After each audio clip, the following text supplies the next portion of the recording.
Imagine this. A lone cowboy rides across the silent desert, thinking today will be just another ordinary day, but in the next moment, he spots a lost Apache girl, scared and alone under a fallen tree. And then he discovers her mother, a beautiful widow fighting for her life. What happens next will shock you, change their lives forever, and leave you on the edge of your seat. Make sure to subscribe, share, and comment now, and let's dive into this incredible story. The sun spilled molten gold across the wide, open plains as a lone cowboy rode steadily through the quiet wilderness.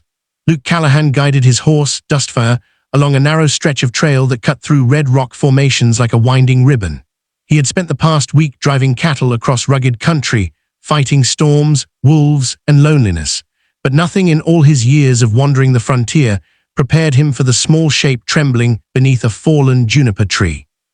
Dustfire snorted, sensing something strange ahead, and Luke tightened his grip on the reins as he brought the stallion to a slow halt. A tiny Apache girl crouched beneath the tree, knees hugged to her chest, her face streaked with dust and fear. She looked no older than 6 or 7. Luke dismounted slowly, careful not to startle her. He kept his hands open, his voice low and gentle as he stepped forward. The girl stared at him with wide, haunted eyes, her little body trembling like a leaf in a desert wind. He offered her water. She accepted it only after hesitation, sipping cautiously as though expecting it to vanish from her hands. When he asked her name, she whispered it softly, "Yana." Luke's gaze swept the empty land around them. No shadows of riders, no wagon tracks, no signs of a camp. The silence was too complete, too heavy. Something terrible must have happened for such a young child to be alone in the heart of the desert. He felt a knot tighten inside his chest. Leaving her here would mean certain death. The land was unforgiving, and nightfall would bring cold and predators. He wrapped his coat around her small shoulders, lifted her gently onto Dustfire, and began riding toward his cabin nestled miles away in the foothills. As the sun sank deeper, she finally spoke again, her voice barely more than a breath. "Mama." Luke felt the words sink into him like a blade. Yana wanted her mother, and somewhere out there, a woman was desperate, injured, or worse, but darkness had already swallowed the trail. He could not search safely until dawn. When they reached his cabin, he warmed stew, lit the fire, and gave her a blanket. She clung to it as though it were the last piece of home she had left. Luke sat nearby, speaking softly about horses and trails, anything to ease her fear. That night Luke hardly slept. He kept glancing toward the sleeping child curled near the hearth. She was so small, so innocent, and so alone. He wondered what kind of danger had torn her from her mother's arms. Each time the wind moaned against the window, he imagined a worried woman wandering the desert, injured and afraid, searching for her daughter. He promised himself he would find her at first light. When dawn finally broke, he saddled Dustfire, helped Yana up, and followed the direction she pointed with trembling fingers. They traveled through twisting canyons and sun-baked ravines until Yana suddenly leaned forward and pointed again, more urgently this time. Luke followed her gaze.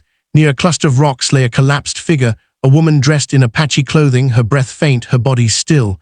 Luke rushed to her side. She was alive, but only barely. Exhaustion, hunger, and injury had nearly taken her. Yana ran to her, crying as she clung to her mother. The woman stirred weakly, raising a trembling hand to touch her daughter's face, her eyes fluttering open as she looked up at Luke with silent gratitude. Luke lifted her carefully, carrying her to his horse. She weighed almost nothing, a sign of the suffering she had endured. He helped mother and daughter onto the saddle, walking beside them as they made their way back to his cabin. For days he tended to her wounds, cooked meals, and kept the fire burning. The woman's name was Nayeli. She spoke with a soft, melodic voice, telling him how raiders had attacked her group. She had hidden Ayana, hoping to find her again after the chaos ended, but injury and exhaustion had dragged her down before she could reach her daughter. As she recovered, the quiet rhythm of daily life settled around them. Luke chopped wood outside the cabin while Nayeli rested inside, watching Yana play by the door. The child laughed more each day as she learned small chores from Luke, like feeding Dustfire or stacking firewood. Nayeli often smiled as she watched them, though there was sorrow in her eyes too, memories of loss, danger, and fear that still lingered. Luke found himself glancing at her more than he expected, drawn to the strength she carried behind her calm, graceful presence. Some evenings they sat outside watching the colors fade from the sky. Luke would talk about cattle trails and long rides across the plains. Nayeli spoke softly about her tribe, her traditions, the songs she taught Ayana, and the courage required to survive on a land that often showed no mercy. Luke admired her, the way she endured hardship without bitterness, the love she carried for her child, the quiet fire that burned in her eyes. He didn't know when the feeling began, but it grew each day, rooting itself deeper inside him. Eventually, Nayeli regained her strength almost completely. One morning she said she must return to her people. Luke nodded, though he felt a heavy ache. Ayana clung to him, not wanting to leave the safety of the cabin she had come to love. Luke knelt and promised her she would always have a home with him if she ever needed it. He saddled Dustfire, lifted both mother and daughter onto the horse once more, and guided them across the plains toward the distant Apache camp. With every mile the land swallowed beneath their feet, Luke felt something tightening in his chest.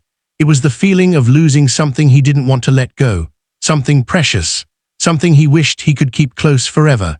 As the wind swept over the grasslands and the mountains rose in the distance, he wondered whether fate had simply allowed their paths to cross briefly or whether it had more in store. But before he could find an answer, the camp appeared before them, and the world he feared to lose was about to slip from his hands.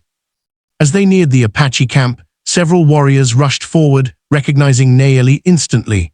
Relief washed over their faces as they helped her down from the horse and embraced her and Ayana tightly. Luke stepped back, suddenly aware of how different their worlds were. The camp stirred with life, children playing, fires burning, elders watching from shaded shelters. Nayeli turned to him, gratitude shining in her eyes, and asked him to come with her to meet the elders. Luke hesitated, unsure if he belonged there, but her gentle nod reassured him. He followed her into the heart of the camp. Inside the council shelter, the elders listened as Nayeli told them everything. How Luke had found Ayana alone, how he had saved her while searching desperately for her mother, and how he had risked his own safety to protect them both. The elders regarded Luke with thoughtful eyes before bowing their heads respectfully. They welcomed him as a friend of the Apache. Luke felt a warmth inside his chest, something deeper than gratitude, a sense that perhaps he was not as much of an outsider as he thought. Still, he prepared to leave the next morning, believing his place was elsewhere. That night Luke lay awake beneath the stars, listening to distant drums and the gentle whisper of wind through the camp. He tried to convince himself it was better this way. Nayeli had her people again. Ayana was safe. His part in their lives was finished, but each time he closed his eyes, he saw Ayana's smile and Nayeli's soft gaze. Dawn came sooner than he expected, and he saddled Dustfire quietly. He was tightening the reins when Ayana suddenly ran toward him, tears streaming down her cheeks as she grabbed his hand, refusing to let go. Nayeli approached slowly, her expression calm yet filled with something unspoken. She placed her hand on her daughter's shoulder and looked at Luke. She told him he had done more than save their lives, he had become part of their hearts. She said she did not want this to be the end, nor did Ayana. Luke opened his mouth to speak, but his voice failed. The feelings inside him were too strong, too tangled. The elders stepped forward, observing the moment silently. One of them spoke, saying that sometimes spirits guide people to each other for reasons beyond understanding. Luke was invited to stay in the camp longer, learn their ways, and rest from his long travels. He accepted, though part of him feared the feelings growing inside him would only deepen. Life in the Apache camp carried a rhythm different from anything he had known. He learned their customs, listened to stories passed down through generations, and shared meals beside their fires. He worked alongside the men, helped mend shelters, and taught young boys how to approach horses without fear. Ayana followed him everywhere, laughing as he lifted her high into the air or pretended Dustfire was a great buffalo she had to chase. Nayeli watched their bond grow, often smiling softly. She joined him in daily chores, her presence calm like water flowing gently over stones. They talked more as days passed, about their pasts, their fears, their hopes. Luke admired her strength, the quiet resilience she carried, the warmth she showed despite everything she had endured. One evening they stood together near the edge of the camp, watching the sun dip behind the hills. Nayeli told him she once feared she had lost everything.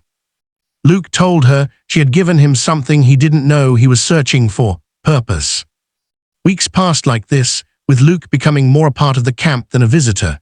He felt a sense of belonging that surprised him each day. Yana called him a word in her language that meant second father. Nayeli no longer avoided the emotions in her eyes when she looked at him, and Luke, for the first time in years, felt at peace. One morning, he realized he no longer wanted to leave. The thought of riding away from Nayeli and Yana felt wrong. That evening, he approached Nayeli by the fire, heart pounding harder than it ever had on the trail. He told her he wished to stay, not for a season, not temporarily, but forever. Nayeli's eyes widened, her breath catching as she stared at him. For a moment he feared he had spoken too boldly. Then she stepped closer, her hand brushing his cheek gently, her voice trembling with emotion as she said she hoped he would say those words someday. The elders blessed their union in a small ceremony beneath the stars, surrounded by the warmth of the campfire and the steady drumbeat echoing through the night. Yana danced around them joyfully, laughter bright as sunrise. Life changed after that, richer and fuller than Luke had ever known. He helped tend the tribe's horses, hunted with the warriors, and learned new languages and traditions. Nayeli and Luke built a shelter together, one where Yana decorated the walls with painted symbols of their family. Dustfire became a favorite among the children, who would brush his coat and feed him apples whenever Luke allowed. As the seasons turned, Luke realized that the frontier no longer felt lonely. Every sunrise felt like a promise, every sunset a reminder of how far his heart had traveled. Years passed, and the story of the cowboy who found a lost Apache girl and discovered her beautiful mother became a quiet legend whispered across towns and trading posts. Some said it was impossible for two worlds to join like theirs, but Luke knew better. Love had bridged every distance between them. Yana grew strong and confident, guiding horses across the plains with a courage that made Luke proud. Nayeli remained his constant companion, his solace, his strength.